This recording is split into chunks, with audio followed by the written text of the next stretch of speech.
of them. You have to. Okay. There's location validation, so you have to be there. But we also have a responsive web player, which was the historical. Okay. There's location validation, so you have to be there. Well, a little feedback there. You have a responsive web player. That's better. Can you hear us? I was looking at the chat and I realized, like, whoa, we're live. All right. Yeah, sorry, we're live. Yeah, how about that? Sorry, I had to push it live. It's 8:30. Hey guys, sorry. This is Brian here. We're talking about the crazy lab caches that came out, and rest assured, he says more. Not everybody has gotten it. If you haven't gotten one, correct, Brian? That's correct. Okay, so if you haven't gotten one, don't panic. You might still get one. They're putting it out in waves. And really, this is just the first test of the system. It's still in beta. We've got, this is something that we plan to test until we feel like it's great, and then we plan to do more of it. Awesome. Okay, guys. I'm about ready to go live here. Brian, you ready? You okay? Sure. Yeah. Okay. Chad, give me a sound check real quick. Testing 1, 2, 3. How do I sound? Jesse, give me a sound check real quick. Sound check. Except I always end up talking much louder. Turn it down. Let's close that. I'm just going to tweak your sounds to bring everybody you up a little bit, bring Brian up a little bit, bring Chad up a little bit. Okay, here we go. All right, I'm going to hit record on this. Okay, guys. And 3, 2, 1. You wanna know how to find it. Seek it out when they hide it. You know it's in the bag when it's an easy grab. But come on, take a chance now. Go, geocache. If you need help, we're right there in a flash. If you got a question, just call in and ask. Uncover the stash on the Geocaching Podcast. Geocaching Podcast. Welcome, everyone. It is again Wednesday. It is 8:30, which means that it is once again time for the Geocaching Podcast. I'm your host, Scott Burks. We have Short and It's manning the phones. And please welcome my co-host to my virtual left, Jazz 427. Howdy, y'all. So Corporal Chad and Scott is reporting for duty. So time for a bit of a history lesson, though. And we'll get back to Corporal Chad and Scott at the end of the show. Yes, tonight is episode 550, recorded live on February 13th, 2019, and is the evolution of geocaching. Phone lines are open, so give us a call, 808-468-7924. That is 808-GOT-SWAG. We have got the co-founder, the current president of geocaching to help us for tonight's show. We have got Bryan Roth with us. Hello, Brian. Hi there. Thank you very much for having me. I'm excited to be here. We are going to talk about stuff. Basically, your history is what we're going to talk about. Your past. Our collective history. Selective. Absolutely. By all means, selective. But before we do that, let's take a little ancillary issues here. Guys, we got to talk Patreon for a second. It costs a lot of money to make this podcast work. We really could use your help. When you become a patron, the other side, we have extra audio. We have extra audio, extra video, a lot of goodies on the other side. We thank all our current subscribers. And if you could give us anything you can, we appreciate it. Tier start as low as $3. That's Patreon/The Geocaching Podcast. Tonight's show is brought to you by Cachly. Cachly is an advanced geocaching app for iOS. It features powerful online and offline features, including filtered searches, offline maps, offline saving of caches. Cachly has hundreds of advanced features that will make your geocaching experience just that much better. Get more details at Cachly.com. That's CACHLY.com. Tonight, we are also sponsored by Logwork. Logwork are the creators of the fantastic logbook made with genuine write-in-the-rain paper. The logbook's designed for the micro-containers of the present and future, geared towards the hider who'd rather go caching than do cache maintenance. Find them at logwork.com. That's LOGWERK.com. It is also brought to you by FTF Geocacher Magazine. FTF Geocacher is the magazine for geocachers written by geocachers with 6 issues a year.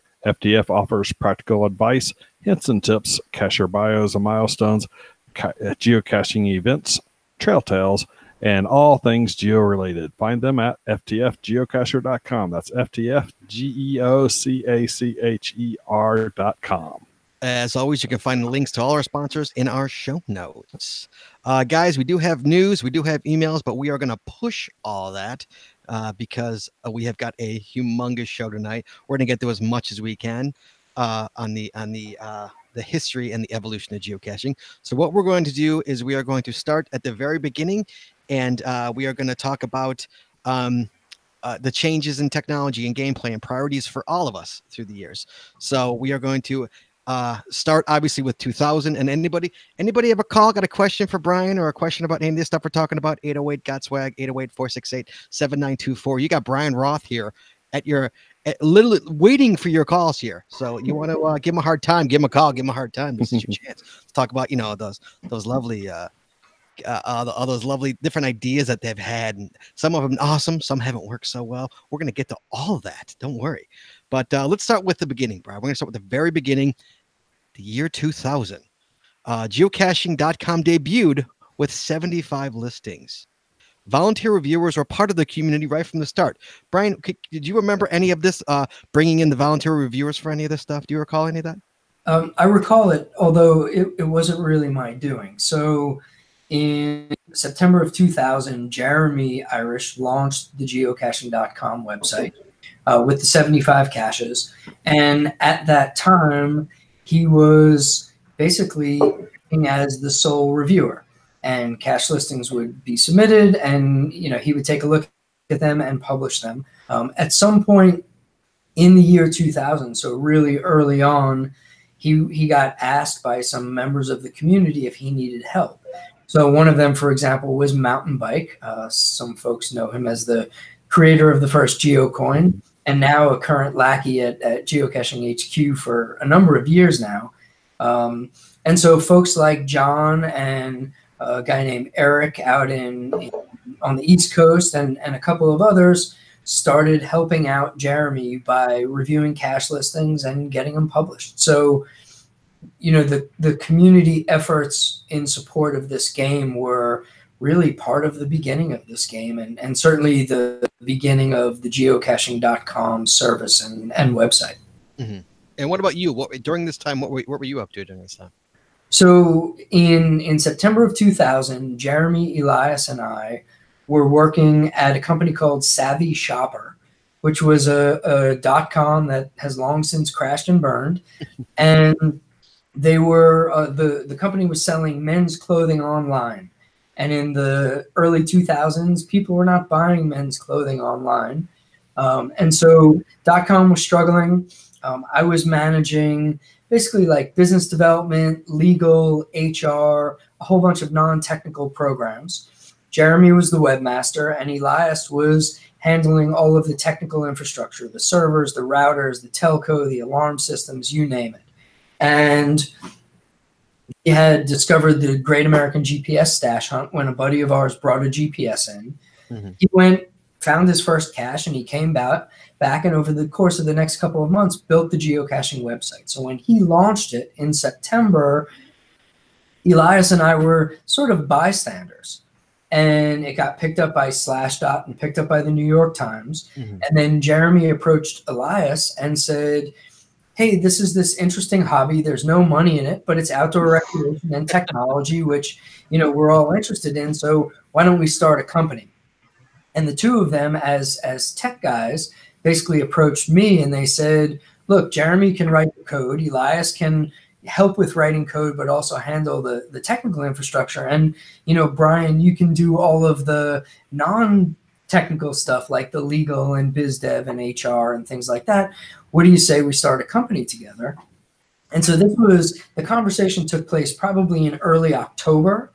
And, at that point I had known them and we were friends. And I just said, hey, I realize there's no money in it. I love the idea of outdoor recreation and technology being combined.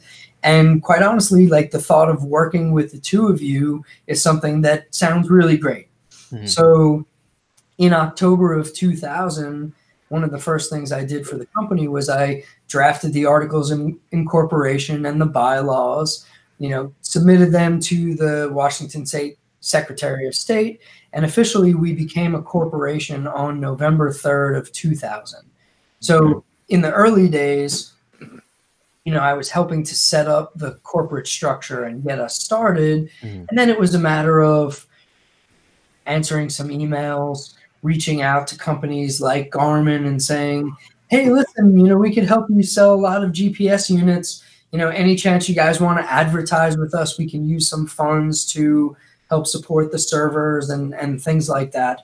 So it was really the early days of business development when there was no business development for the company. Sure. And at that time, were you guys thinking we got something here, or was it like, let's see? I mean, I'm assuming this is pre-children for you, because to do this with children, you got to be crazy. This was pre-children for all of us. It was actually pre-spouse for me and pre-spouse for Elias. And we had no idea. I mean, we really had no idea. It was like, oh, this is something cool, but we didn't see a path to making money with it. We were like, oh, this is this fun treasure hunting game. Like, let's support it, and maybe we can get some sponsorships or something like that could help bring in a little bit of money. But around that time, literally in October, November of 2000, the .com was crashing and burning. Sure. Yeah. We, part of my job as the lawyer for the .com was I had to have conversations with everybody that worked there and basically say, like, hey, you're losing your job. Don't worry, I'm losing my job also. We're giving you a little bit of severance and good luck, like a lot of .coms. Mm-hmm. And we all went to work for a promotional marketing company that essentially needed a website to sell their promo merchandise to some of their clients like Starbucks and Xbox and a bunch of other companies. So when the .com crashed and burned, we all got full-time jobs elsewhere just to sort of pay the bills and keep going. And when we joined Sunrise Identity at the time, we told the president of the company, hey, we've got this little side project that we want to work on. Hopefully that's cool. And they were like, yeah, no problem. And they actually donated the first 144 t-shirts that we sold. That was the first revenue for Groundspeak. Not only did they donate the t-shirts, but we screen printed them in the Sunrise facility. There's an old picture floating around somewhere of Jeremy and Elias literally holding up like the first t-shirt off of the screen print machine. Huh. So we worked there, Jeremy was there for about probably almost 2 years until we came out with premium memberships and we had a strong merchandise program. And he came to Elias and I, and he said, look, I can't work full-time on geocaching and a full-time job. We have to find a way to either make money or sell this just so that we can, move forward. Mm-hmm. And, he came up with the idea of charter memberships and premium memberships, and, the community chipped in to support the site. We were able to hire Jeremy full-time. So he was able to really focus on building the geocaching website. Soon after, we hired Elias. And I was at the promo merchandise company. I was there for 5 years because it wasn't important for us to have an in-house attorney or biz dev person, because that was something that I was able to do in the nights and weekends. Right. Okay. Well, that leads us into 2001. Yeah. In 2001, Project Ape caches are published. Let's just go over the highlights here. The first event was held in Austin, Texas, and the first travel bug and geocoin were put into circulation. It's a big year. That's a pretty big year for you guys. It was a pretty big year. So let's talk about Project Ape. How did that come about? I mean, everybody knows the story, but what don't we know about that? Anything we don't know about that? Here's the high level details that I don't know if anyone knows, but they approached us. They talked to Jeremy. Jeremy came up with the idea.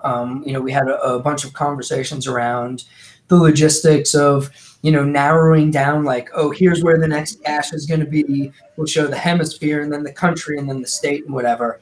One of the fun details is and maybe people know this, maybe they don't. We didn't get paid anything to do that promotion. Wow, really? Really? Well, they Nothing out of that except just promotion, more or less. I mean, we got value. Oh, yeah, absolutely. We didn't get revenue, and that was, that was sort of a win-win partnership for us, because we said, okay, here's the opportunity to engage the community in a fun new way, which, considering the longevity of it, like what a fantastic partnership that was back in the day. But it was also a chance to get exposure for the game. And, if Fox is going to do something with their cool Planet of the Apes movie that involves geocaching, and there were a bunch of write-ups and a lot of press, and I think that helped to jumpstart the early growth for sure. Sure. Yep. And then you got Texas coming with the first event.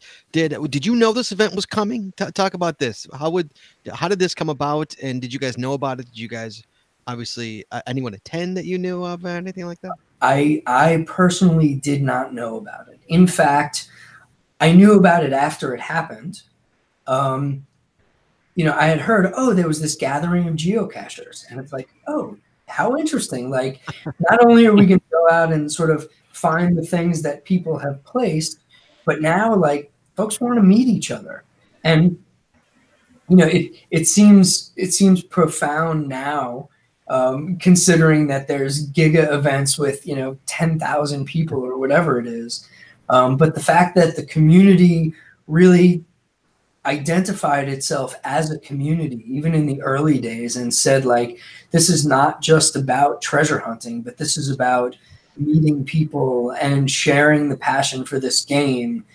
That's something that was just phenomenal. So I really didn't know about it as it was going on. The first event that I ever attended, this is also in 2001,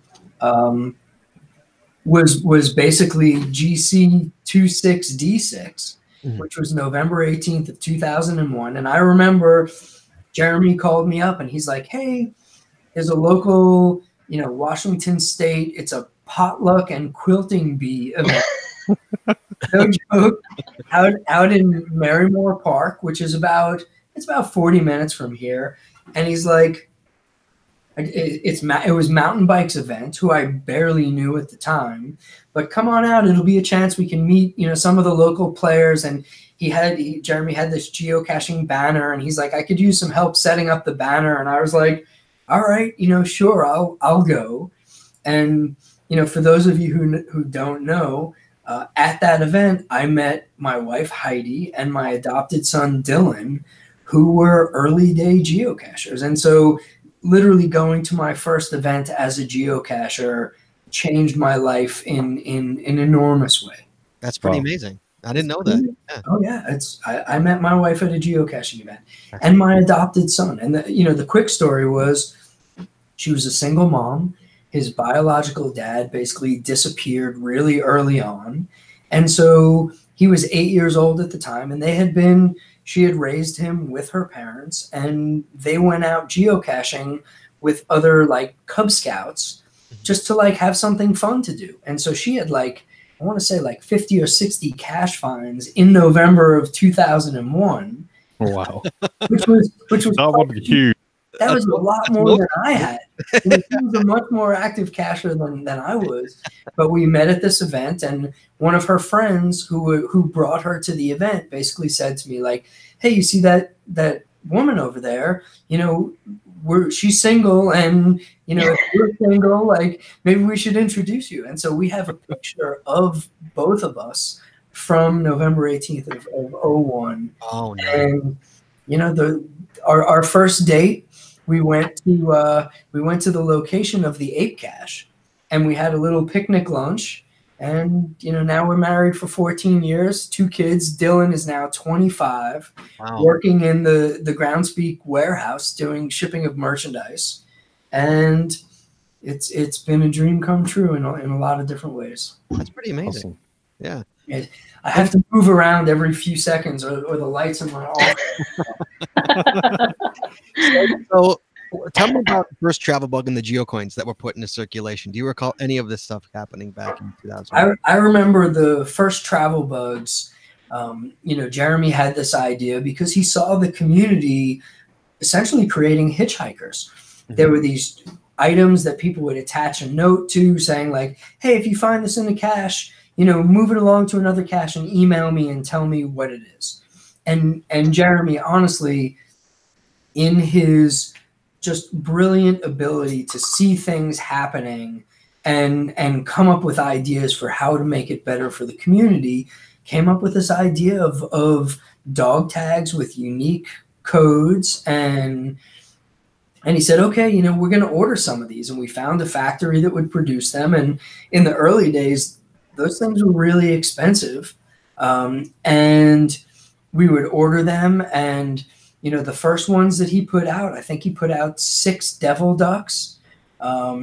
They were each, one was like gluttony and greed and lust and, all the sins or whatever it is. Those were the first travel bugs that were out there. He sent them out, and it got to the point pretty early on, and I couldn't tell you what year it was, but it got to the point where we would order them, and this is probably a couple years in, but we would order them in batches of 10,000. And they were still numerically, they were numbered in order. So 400,000, 400,001, 400,002. But they would show up in a big box that were all mixed together. And then, hey guys, some of our engineers are heading out. They would come in this big box. And Jeremy and his wife at the time, or me and Heidi, would sit down in front of the TV, and we'd have to take a box of 10,000 of them and like put them into piles of thousands. So 1,000s, 2,000, 3. Then we'd take a pile of 1,000 of them and break them down into the hundreds. Then we'd break them down into the tens. Then we'd have to put them into individual little envelopes and take stickers that were in numerical order, put the sticker on the pack, close it, and put it in a box. And then Jeremy's brother Nate would take them to the post office once a week, and we would, 10,000 would last us for quite a while. But man, it was such a pain to sort those things. And eventually, as we got more sophisticated, we were able to order them from a different factory that would produce them and have them labeled and everything like that. But early days was a lot of fun manual labor. We moved to 2002, sir. Yes. We get to the first CIDO, or CIDO, if you will. I don't know how you guys say it over there. There's an ongoing disagreement for how it's pronounced. Katow from Podcaster. I always called it CIDO personally, but Miss Jen here called it CIDO, and I think that there's no, people can call it whatever they want. It's the same acronym, but what a cool idea it was. It is, yes. It was. Yeah. What a great way to incorporate it. Absolutely. Yeah, and the original idea was basically to say like, hey, if we can encourage individual geocachers to bring a trash bag and pick up the garbage or whatever that they see on the trail, then each individual can have an impact, and in aggregate as a community we could have a more substantial impact. And if you look at it now, where we've got 2 seasons of CIDO events, with thousands and thousands of people cleaning up all over the world, organizing hundreds of different events, it's quite an impact. And it's something where, as you folks know, this is our playing field. This is it means a lot that we can contribute in a positive way to the places that we play. So even the evolution of CIDO or CIDO has been pretty fantastic. Yeah, we hit it up every year out here. The California Department of Natural Resources, we pick a land that they want cleaned up. They bring out literally a dumpster for us to bring all the trash out, and we've literally filled up dumpsters in the past.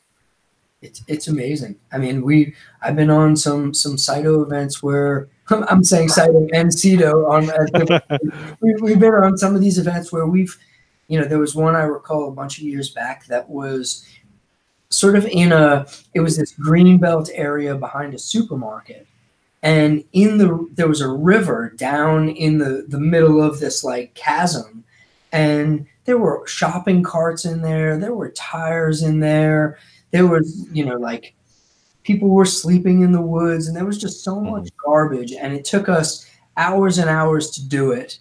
You know, it's something that you feel really good about, and at the same time, you know, to think that people just would create that kind of mess is, you know, disappointing from a humanity standpoint. But it's to know that at least the geocaching segment of humanity is kind of doing something about it. Right. Definitely.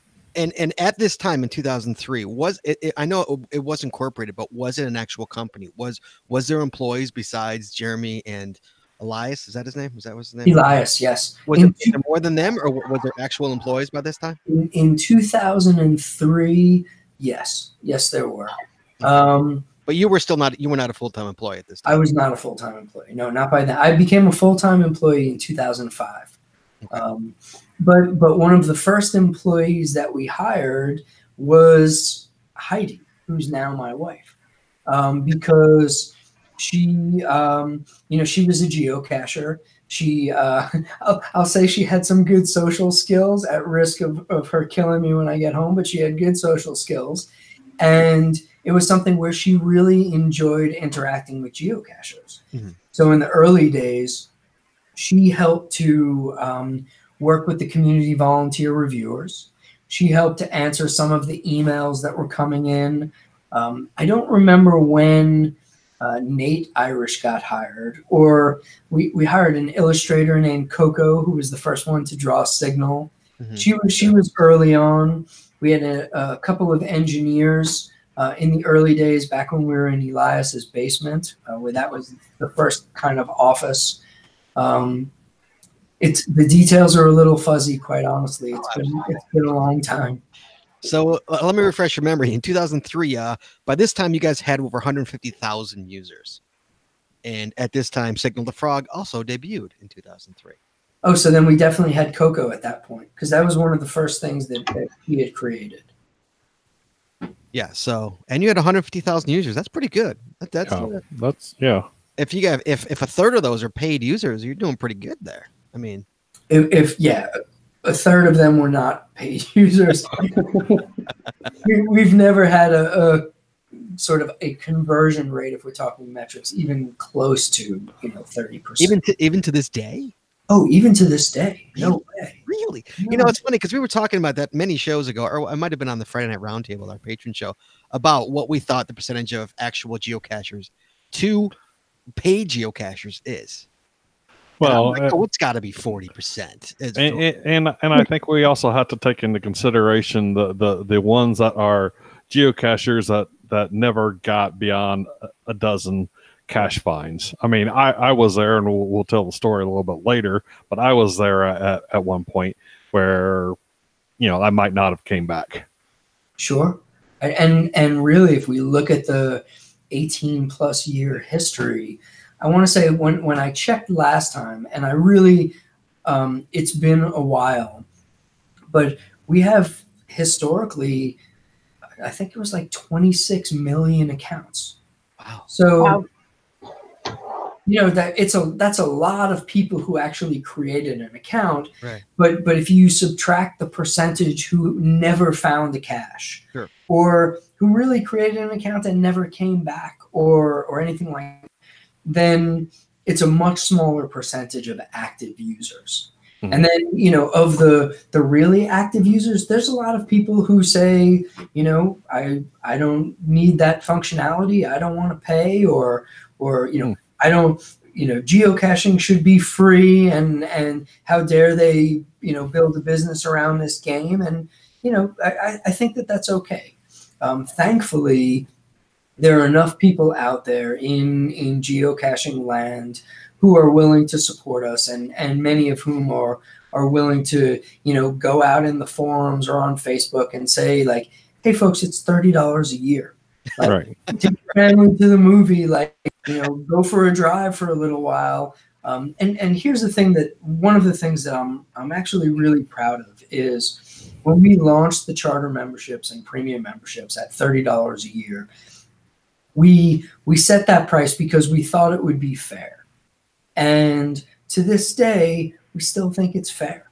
And so if we can get enough people who agree with us and who are willing to support the site, well, then it allows us to have 80 full-time employees. That's a lot of people. Wow. And have an office in Seattle and, create a great work environment, because we don't want to be a bad employer. First of all, nobody would stick around if we were. And attracting and retaining talented people in Seattle is actually really expensive.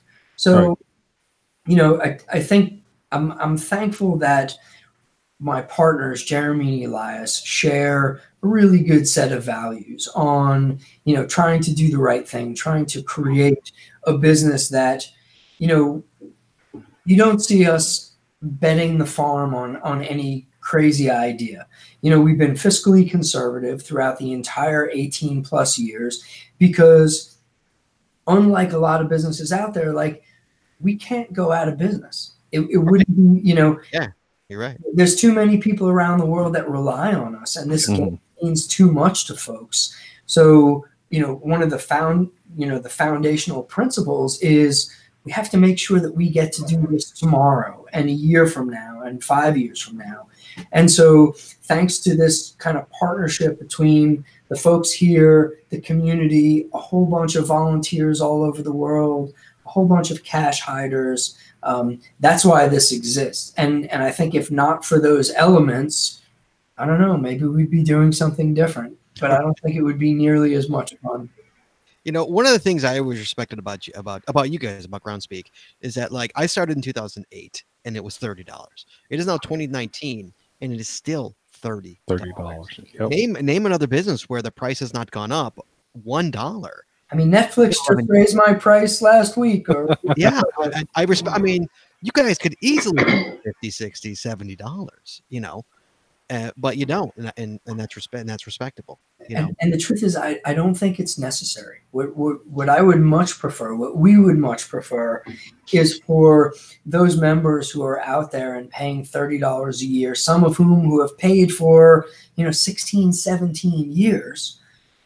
When they bring their friends and family into the game, they could say, hey, something, if you like this, it's worth it. And it's an inexpensive hobby.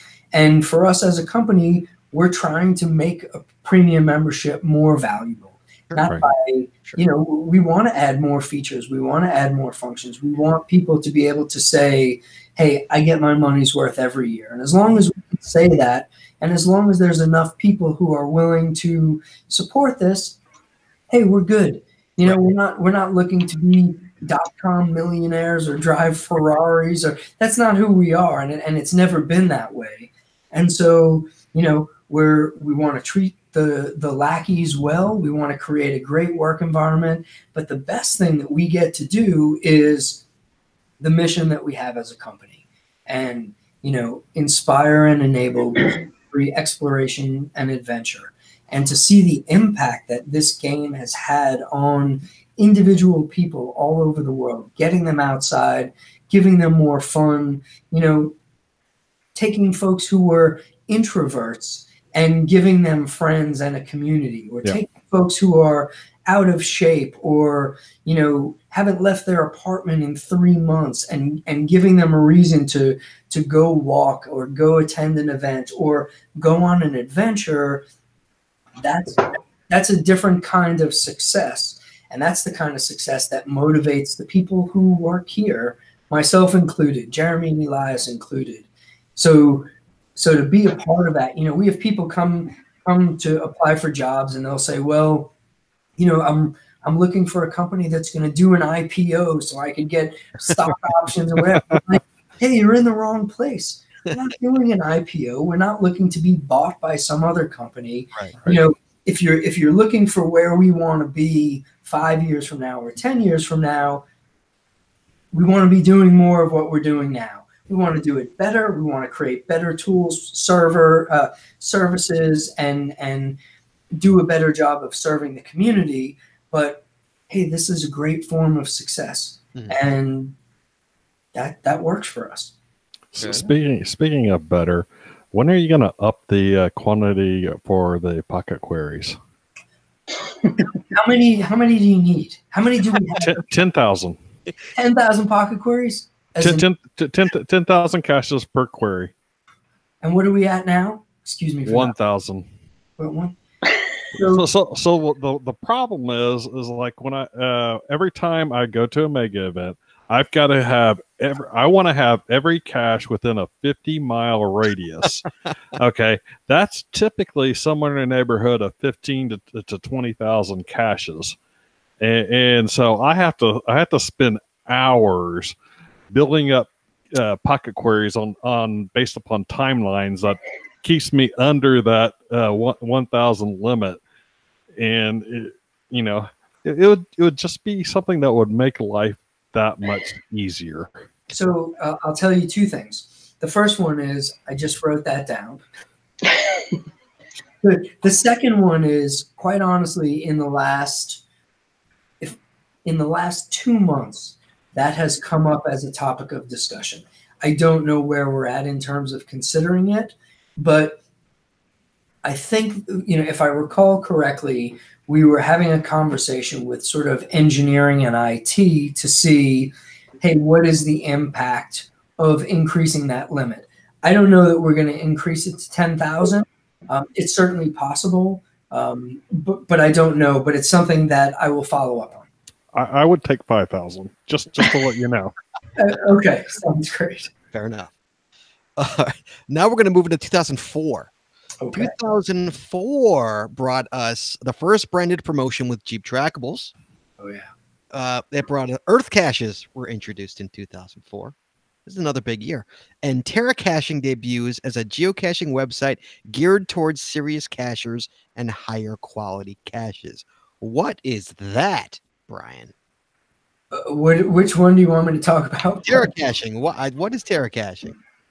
I would say, I don't know what Terra Caching is now, quite honestly, but throughout the history of our business and what we've done, there have been a number of other groups who have created alternative geocaching websites. Mm-hmm. There was NaviCache, Terra Caching. There's Open Caching. There was Garmin's Open Cache site. There were there's a number of them, and I think that's okay.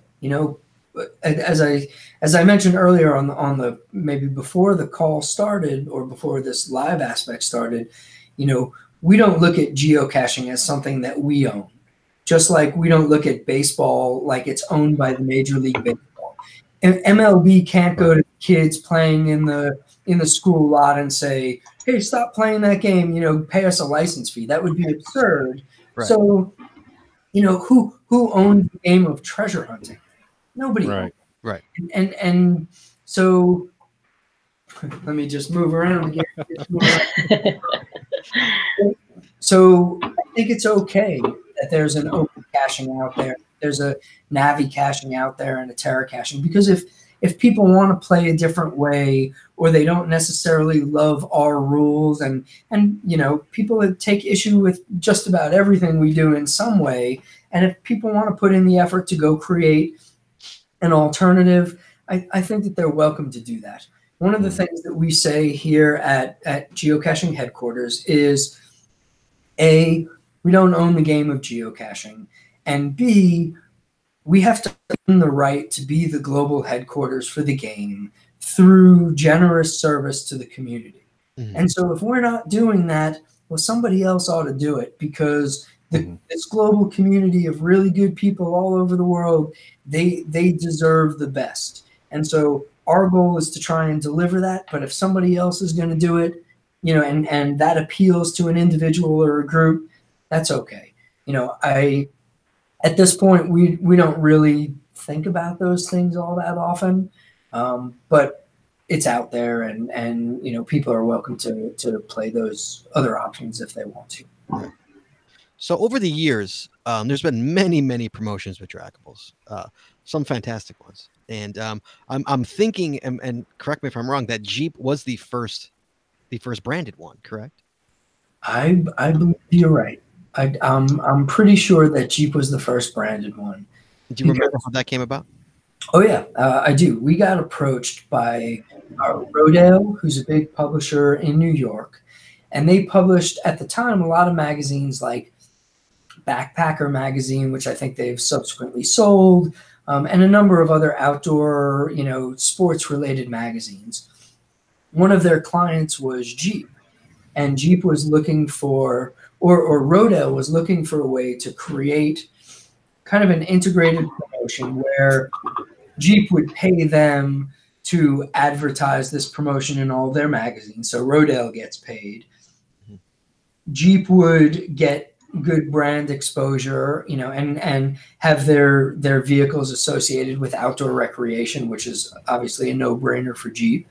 And so Rodale approached us, and we had some conversations here and came up with this idea of leveraging trackables, attaching them to Jeeps, and doing a photo contest. And so, we did that for 4 years in a row. And to this day, there's still yellow Jeeps, white Jeeps, red Jeeps, and green Jeeps. People hoarding Yeah, them. people hoard them now. Yeah, so they do. Well, people hoarded them back then also. Right. Unfortunately, with physical trackables, there are certain things that you just can't prevent. Right. And I think anytime you have something that's special like that, people are like, oh, I don't want to give this up. And some people played it the right way and some people didn't. And, that's just part of the history. Yep. Yeah. And earth caches. Let's talk about that. Well, who thought up an earth cache? Do you remember whose idea that was? So we got contacted by a guy named Gary Lewis, who was, I want to say he was the president at the time of the Geological Society of America. And he came to us and he said, hey, I have this idea about doing, a series of geology-based caches. How can we do this? And I don't remember all of the details, but, essentially where we ended up was the early stages of what you see now, where there were requirements for what an earth cache would be. There was the icon that was created. There was the administration of it, which was originally done by normal community volunteer reviewers, and it's changed now to the point where they're geo-aware reviewers that are kind of nominated and selected through this process where they demonstrate an understanding and awareness of the Earth Cache guidelines and sort of what we're looking to do with this kind of educational program. That's kind of how it got started. And over time, we've heard from folks who have said, hey, what about a history cache type? Or what about a STEM-based cache type? And we've said, we couldn't have done it, especially at that time, without the partnership with the GSA. And because they were willing to do a lot of the work in defining the curriculum and what was required, that really enabled us to go and kind of partner with them to create that program. We're going to go to 2005. Sounds great. This is when you're going to get in trouble. You got to defend yourself here now. All locationless and reverse caches on geocaching.com are archived, and future publication of virtual and webcam caches are prohibited. What? Come on, Brian. This is when you're on the hot seat here. Okay. My question here in my notes are, who made that call? And was there a straw that finally broke that camel's back? Was there a roundtable discussion or what happened at HQ that said, okay, we got to get rid of this stuff? So certainly there was a discussion. Obviously a decision was made. I think the decision changed based on what we're talking about. So when we talk about locationless caches, for example, we didn't come up with the idea for locationless caches. People were creating locationless caches. And at some point we realized that the way the website worked was not set up for locationless caches. It was set up for a box in a particular location, and then those logs would reference somebody who had found that box at the location. Locationless caches were essentially a different version of that, because it was like, oh, instead of placing a box at a location, we're going to create a category of something.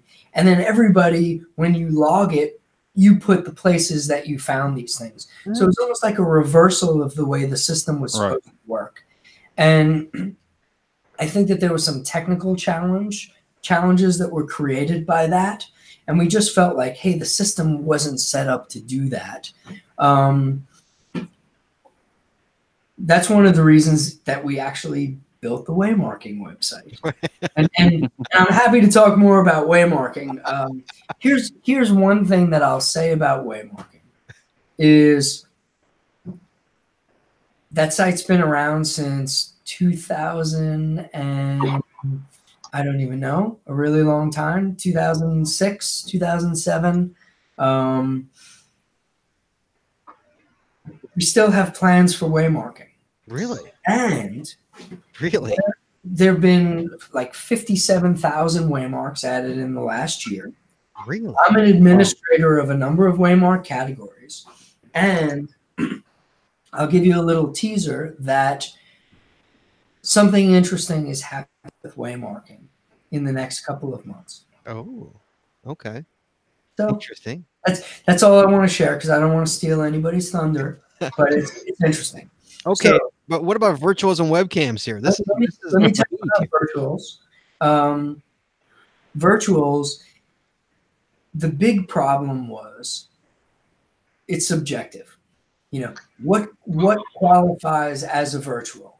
And so what ended up happening was the reviewers were saying to us, hey, people are submitting really crappy virtuals. Do we really want to publish these things? And how are we supposed to decide what's good and what's not good? I proposed to my wife at this chair at this McDonald's. Right. Exactly. Or check out the tree in front of my house. It's been here for 25 years. Or I would go look at that. Here's the crosswalk in front of my kid's school. And so we basically said, this isn't working. We need a better system because the reviewers were frustrated because they didn't have clear guidance. There wasn't a way to provide clear guidance because we said like, oh, it has to be special. Well, you know, try telling somebody that the place they proposed to their wife isn't special. It's subjective. You know, it's like that's Right. And so, you know, we didn't want to put the reviewers in the position of having to be the arbiter of what's good and what's bad. And especially having to say no to people who would get really pissed off when, you know, you tell somebody that their thing isn't good. That's never a winning situation, regardless of what the topic is. Mm-hmm. And so what we did, as you know, was we said, we're putting a moratorium on virtuals. And it lasted for a really, really long time. It's still in place, but as we saw last year, I think that we have an approach that really worked well. And so, you know, no guarantees that we're going to do it again. But if you ask me, I'd love to do another virtual rewards program. Mm-hmm. I think that there's certainly the opportunity that we can do that. And the goal is to go out and say, hey, you know, if you're a geocacher and we opened up virtuals, you know that there are geocachers who would go out and start virtually, you know, creating virtual for everything. We would be flooded again, and it wouldn't be easy to say what's good and what's not good. But by saying, hey, we're going to set up this algorithm, which arguably is flawed, and ideally next time we have a better algorithm, you know, that's something that we can fix. But by going out and saying, look, we're going to identify the great cache hiders, or do our best job of trying to identify great cache hiders and say, hey, we're going to give you one. You know, what are the odds that they're going to do the sidewalk in front of their house if they only have one? Ideally, you know, out of the thousands of virtuals that were placed last year, you know, if we were to have a crystal ball and say, show us the crappiest one, it's probably pretty crappy. Right. But by and large, if you look at the relative quality of all of them, I'd say it was a profound deposit to make for the geocaching community. And so personally, I'd like to see us do it again. I'd like to see us do it potentially with something like webcams also. What? You know, we moved webcams as as a category to the waymarking site, and I'm one of the administrators for the webcam category on the website, on the waymarking site, and I see a ton of really cool webcams, and I also see a ton of really crappy webcams. So perhaps that's a problem we try and tackle in the future. But it was the same thing. It was subjective. It's like, hey, does somebody really want to go out and stand in the middle of the highway to get a photo with this webcam so that they can get a point? People are willing to do it, but it didn't feel like a quality experience. Mm-hmm. So that was one of the reasons that they were retired and moved with other sort of locationless categories to the waymarking website. Yeah, webcams I kind of got. That's a very archaic thing to have a webcam. It's, you know, whenever me and Jesse go to one, I always laugh because it's like a snapshot in time. You know, to see a webcam still working in 2019. Yeah, still functioning. It's amazing. But here's the thing, like, for all of you, like, I've done some really cool webcams. Mm-hmm. You know, I'm sure everybody's done a few. You know, by and large, have they all been great? Probably not. You know, the odds are against it. How can we, you know, if we're going to bring back any webcams, well, then I think it's on us to figure out how can we do it in such a way that it's a quality experience for the community, because let's not waste anybody's time if we don't have to. Right. Sure. Absolutely. And just out of curiosity, my own personal morbid curiosity, how many of the virtuals did you give out? Do you have a number off the top of your head? I think it was 4,000. Okay. And how many got done? How many got made? If I had to guess, I would ballpark it at about 2,500. Really? Okay. Wow. And so here's, you know, I said a little bit of a faulty algorithm. Part of what we heard after we gave them out, people said, hey, this person hasn't played the game in 9 months. They haven't been back. Yeah, maybe they played some great caches in the past, but they're not really active anymore. Right. So we heard some of that. And you know, we also heard, like, hey, this person doesn't check their emails anymore, even though they play actively and they're not, you know, maybe they don't log their fines or whatever it is. So there was a bit of that. We also set a timeline on it. We said, hey, if you don't place it by such and such a day, you know, we're sort of pulling back the ability to do it. Right. Just to say, like, hey, we'd love for people to get them out. So we'll see. 2,500 or so were put out. What was cool about it was there were countries that barely had any of them. And so we really looked for geographic distribution and diversity. We got a lot more of that. You know, I felt like it was a huge win, and we got a lot of positive feedback. People were really excited, and people said, hey, please do it again. But, you know, individuals would say, please do it again, but how come I didn't get one? I'm a great or, hey, in our city, there's this tower that should really be a virtual. Can you please give me one? And I got asked plenty of times, and it's like, hey, I don't have the power to do it. I've got to go through the community team, and I do not want to piss off Frau Potter, our director of community. So we're going to play by the rules and see how it plays out. Okay. So 2005, I'm assuming your son is born in 2005. My son was born December of 2005. And your wife tells you have to choose one job. Right, because I was working at the marketing company. I also had I was a partner in a small online children's furniture company with a good buddy of mine and 2 other folks. And we had Groundspeak. And she basically said to me, hey, we're about to have a baby, and 3 jobs is not conducive to raising a child the right way. So pick one. And I spoke with Jeremy and Elias, and I said, hey, it's time. And when we all started getting paid by Groundspeak, we all took pretty substantial pay cuts. Sure. But I remember talking with my grandfather at the time, and I said, hey, Grandpa, like, this is a company that me and my friends started, and I'm leaving my paying job, my lawyer job, to go do this. And he said, oh, you know, Bryan, are you sure? You have a good job, you have a family, like, what are you thinking? And I was like, Grandpa, like, I feel like this is the right choice for me. And so I gave Sunrise notice, and I gave my children's furniture company notice, and I said, hey, this is what I have to do, and I feel like it's the right thing. And certainly it's been a dream come true. If you had told me that I would be involved with a company that leverages technology and outdoor recreation to help, bring more fun to the world, if you had told me that 20 years ago, I would have said, right, like that's a dream job. And here it is. It's a dream job. It really is. Oh, that's everybody's dream job, especially here on this between all three of us and anybody in the chat room and anybody listening. Absolutely. Absolutely. Moving along here, 2007, the GPS Adventure Maze opens. You missed 2006. I did? Yeah.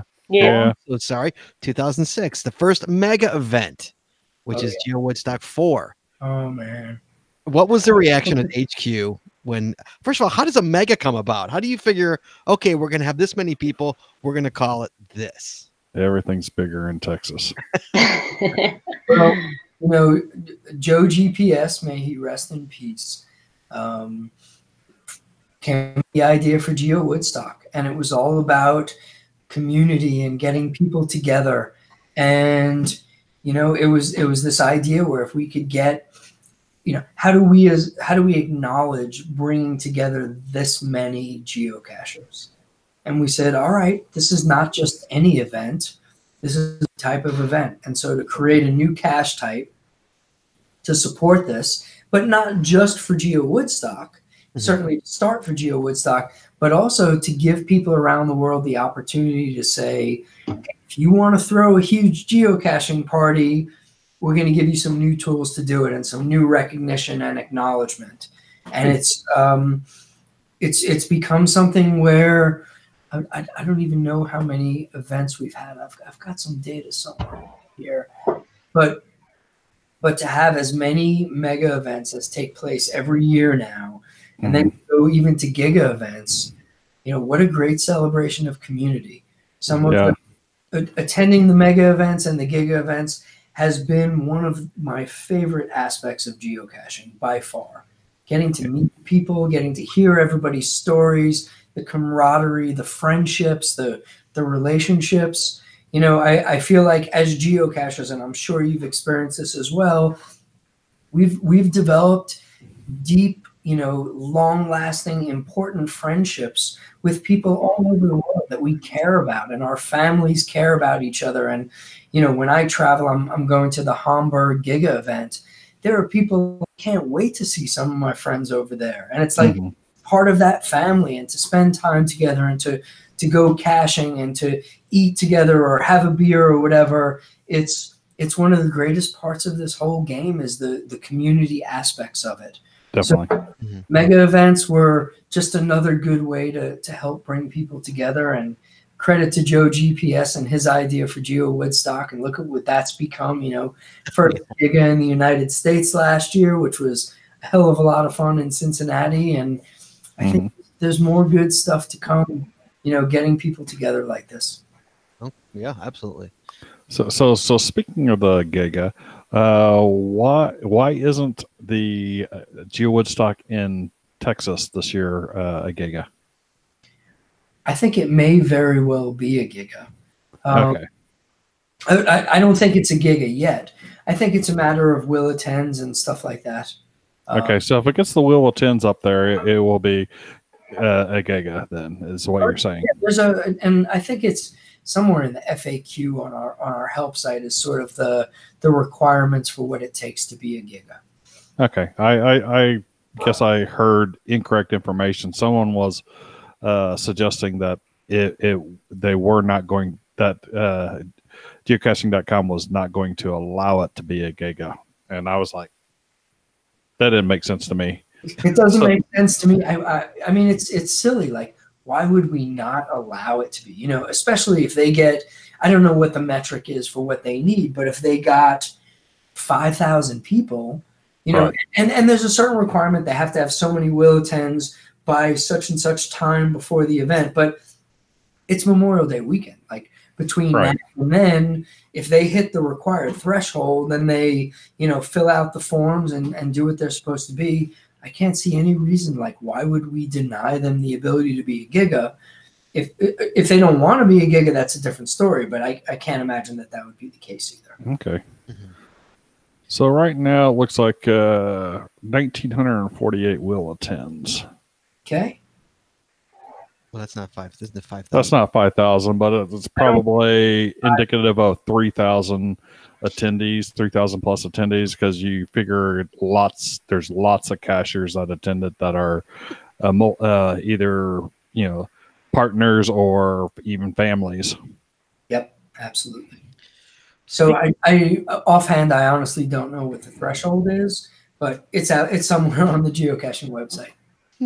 Okay. Speaking of the the mega coming up in Texas, 2007 brought us the GPS Adventure Maze.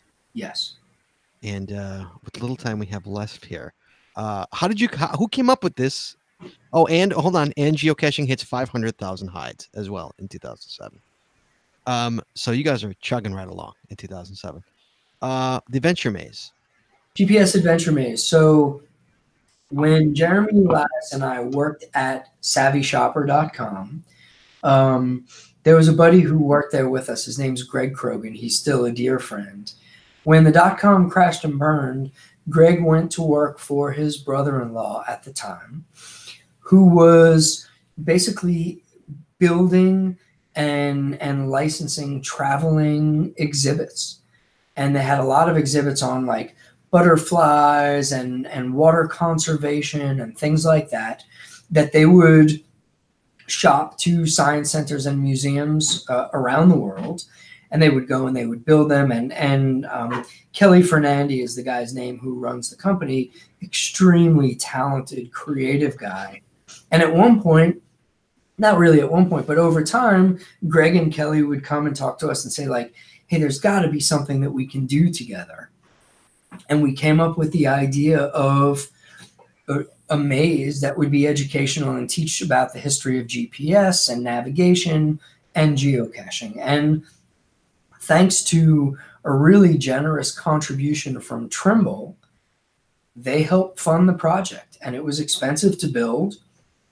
And Minotaur put it together with a lot of graphic design help from us and a lot of research. And, then it went and it traveled to a number of museums and science centers for years. There's, here we go again. Come on, turn. It's silly. I should figure out what the timing is and then just preempt it by throwing something across the room. But anyway, we built this maze, and when it retired, there was one in Canada that was traveling, and there's still one in Canada. And then the Czech Association of Geocachers wanted to build one for Prague, and so I worked with them on the requirements. Most recently, we heard from the folks in Texas and one other organization, and we essentially created a license to say, yes, we believe that you can build something cool, and so we're going to give you the license to go out and build it, and here's the requirements and expectations, and it's happening. And I think it'll be a wonderful, another wonderful reason to visit Texas for Geo Woodstock. Mm-hmm. Awesome. But there's no plans on putting it back out, right? There's no plans on. I mean, for a while, it was going from place to place to place. Right, and that original one is essentially mothballed. It's in a warehouse somewhere.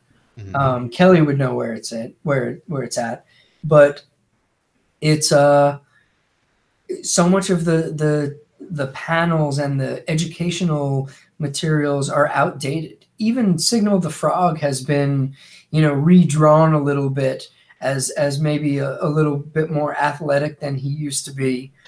So it would take a drastic revamp, and that would mean that's an expensive proposition. Mm-hmm. So, if there's a museum or science center out there who's really interested, we would be willing to put it back out there, provided that the work would be done to bring it back up to sort of modern times. Sure. And there's a lot of things you could do, especially with technology these days as well. I mean, lab caches, for example. Yeah, absolutely. Yep. Okay, it is past 9:30. And so we will stop at 2008. Guys, next week is part 2 of the evolution of geocaching. We are bringing on Brian's good friend Rock Chalk is coming on the show to talk part 2, which is getting out of the aughts and getting into the teens of geocaching. But Bryan, I cannot leave this show with asking you two questions. Go for it. One, when are we going to get a challenge cache icon? This is what everybody wants. Everybody wants this.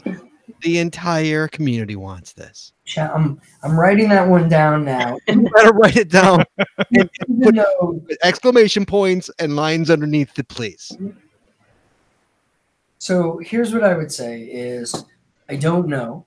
I don't think we've discussed that one recently here, although we have discussed the opportunity for some other potential icons. I don't, there's nothing happening in the really near term, but we do have some ideas of some things that we can do. And there's some ongoing research that will be done. Okay, fair enough. That's a fair enough answer from the president of the Groundspeak. Okay, number 2. 10 years ago, I created something called Geocaching Day. Do you have any idea what that is? No, I have no idea. Geocaching Day is geocachers go caching on December 25th because there's nobody around. Okay. Who do I talk to about getting a souvenir for Geocaching Day? I would say the odds of that happening are really slim. So much so that I would probably suggest not wasting your time trying to find anybody to talk So I'll about. never get a Geocaching Day souvenir is what you're telling me? Probably not. Maybe an attribute, but I doubt that also. I think that's an official shutdown, Scott. I know. That's a shame, man. One of the things we say here somewhat frequently is like, anytime it's a decision where, there's the potential for disappointment, it's like, hey, we're kind of in the entertainment business and not in the disappointment business. So as much as it pains me to disappoint anybody, that's probably a hard no. Don't worry, I didn't expect a Geocaching Day. That's a no from me, dog. Souvenir. As they would say. But Bryan, thank you so much for coming on. Thank you so much for your time on bringing back up to 2008 the history of how this company came to be and how things came about. We appreciate you. It's been my pleasure, really. Thanks for having me on the show, and let's definitely do this again sometime. Absolutely. All right, guys. Awesome. Again, next week, Rock Shock is going to be on the show talking 2008 and beyond. We'll see how far we can get next week, but hopefully we can get through up until 2019. So Might take a few shows. we're already going to 2. If it takes 3, it takes 3. But we're gonna. Hey, you know what? This is a nice definitive evolution of geocaching right here. When this is all going to be said and done. That's going to be lucky it's not in real time, or it would take us 18 and a half years. All right, Bryan, thank you so much for being on the show, buddy. We really Thank you very much. All right, guys, hold on one second. I'm gonna close the show out. Here we go. Be sure to tune in next week. Hold on a second. I gotta get my show notes are so long that I actually have to get to it. Hold on, guys. Scrolling. Please join us again next week as we take your calls live every Wednesday night, 9:30 Eastern, 8:30 Central, right here at geocachingpodcast.com/live. The archived video versions of our podcasts are available on our website or on our YouTube channel, and the audio versions are available at most of your favorite podcatchers. If you like the show, please head on over to Apple iTunes and rate, review, and subscribe. We'd really appreciate it. It really helps the show when you do. Be sure to like us on Facebook, follow us on Twitter for updates on upcoming shows and general geocaching information. And hey, if you haven't already, please consider becoming a patron of the show. With tiers starting as low as $3, you'll get a ton of additional information, extra videos, extra audio, only available to our patron members. Please head on over to patreon.com today and subscribe. That's patreon.com/The Geocaching Podcast. Thanks once again to our sponsors, Cachly, Logwork, and FTF Geocacher Magazine. Please visit these guys. Tell them GCPC sent you. That's all we got this week, so we'll be taking your calls next week and talking geocaching, the evolution of geocaching. In the meantime, be good, be safe, hug your loved ones, and we will talk to you guys next week.